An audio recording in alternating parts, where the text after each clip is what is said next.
के भय से कब तक चुपचाप रहोगे तुम? नस नस में उगर रहा लावा, कब तक संताप सहोगे तुम? जिन लोगों ने मेरी माँ की दोनों ही भुजा काट डाली, पूछे हमलावर बाबर को, भगवान राम को दे डाली।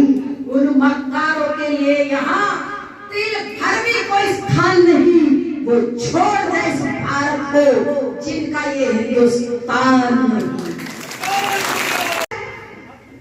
राष्ट्रभक्त भी यहाँ पर है। और पत्रकार बंधु, एक बात पूछना चाहती हूँ, संविधान संविधान चिल्ला रहे हैं ना, क्यों पत्रकार बंधु? चीख चीख करके दिल्ली की सड़कों पर घूम रहे हैं ना। संविधान सेफ होना चाहिए, संविधान बचना चाहिए, संविधान सुरक्षित होना चाहिए। मैं कहना चाहूंगी, संविधान जो बनाने वाले थे बाबा साहब अम्बेडकर को हराने का काम किसी ने किया तो वो नेहरू जी ने किया। संविधान के निर्माता कानून मंत्री थे बाबा साहब अम्बेडकर को इस्तीफा दिलाने का काम किसी ने किया तो किसने किया बोलो? नेहरू जी ने किया। दूसरी बात जो मैं पूछना चाहती हूँ पत्रकार बंधुओं, दूसरी बात जो मैं पूछना चाहती हूँ मेरे पत्रकार बंधुओं, राष्ट्र प्रेमी बंधुओं, संविधान संविधान चिल्लाने वालों से जरा पूछिए, सरिया ग्रेट है, सरिया महान है या फिर संविधान महान?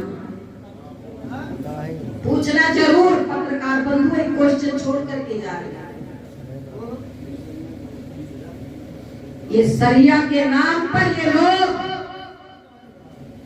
मत कह लो बहुत आक्रोश में हूं, ये संविधान को भी कुचल सकते हैं, सब कुछ कर सकते हैं, लेकिन मेरा देश आज सुरक्षित हाथों में है, इसको बचाने में सहयोग नहीं कर सकते। विदेश में जाते हैं, नए साल पर राहुल गांधी का सचेत करने के लिए आई हूँ, 2 दिन का सफर करके मैं आपके बीच में आई हूँ, तो आपको मैं सावधान और सचेत करने के लिए इसलिए आई हूँ कि हम जो जातीयता में बटे हुए, भाई साहब को किसने हराया जी जरा बताना, विधायक जी ने?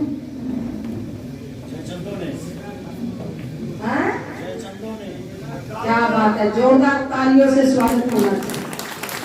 एक बुद्धिजीवी मिला, क्यों नहीं बोल रहे हो? बोलो भाई खुल करके, किसने हराया?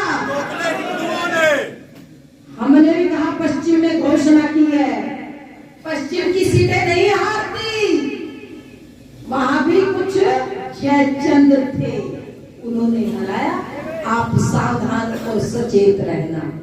इसीलिए मैं निवेदन कर रही हूँ आपके बीच में, जो लोग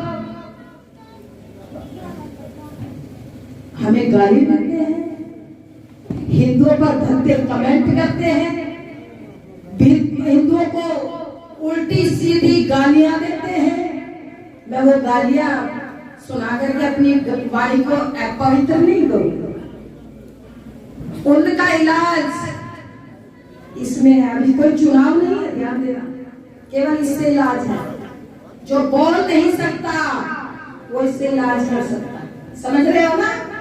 इशारे, अभी कोई चुनाव नहीं है, कभी आप समझो, जब चुनाव होगा तो आपके बीच में आऊंगी जरूर। इसीलिए कहती हूँ, जातीयता की दीवारों को तोड़ो हिंदुओं।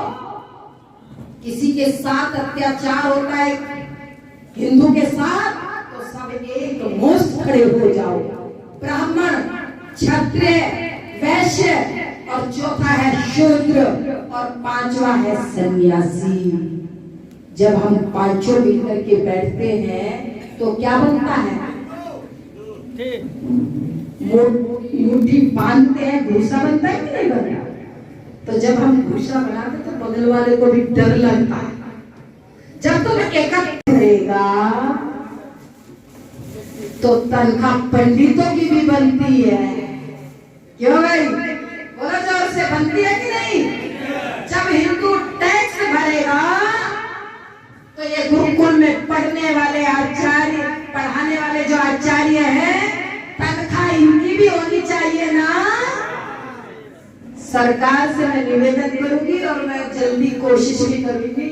भाई साहब से निवेदन किया है आज कि जरा योगी जी से जरा एक दिन मीटिंग करते बैठ करके कुछ संवेदनशील मुद्दों पर, हिंदू टैक्स भरेगा और सुविधाएं 40 वाला लेगा, तो ये नहीं होना चाहिए, ये नहीं होना चाहिए। सुविधाएं और हिंदुओं, तुम्हें किसी ने मना नहीं किया। पहले 2 बच्चे थे, अब कहते हैं शेर का बच्चा, कहते हैं कि अच्छे, अब कहते हैं बेटा ना बेटी नींद आए अच्छी। ये बहुत गलत परंपरा, ये हिंदुओं के खत्म करने की योजना चल रही है। इसीलिए इस पर विचार करो, चिंतन करो, अपनी संख्या पर ध्यान दो और सरकारें, जरा निवेदन करती हूँ कि 2 बच्चों का कानून ले आए या 4 बच्चों का जल्दी से जल्दी लेकर के आए।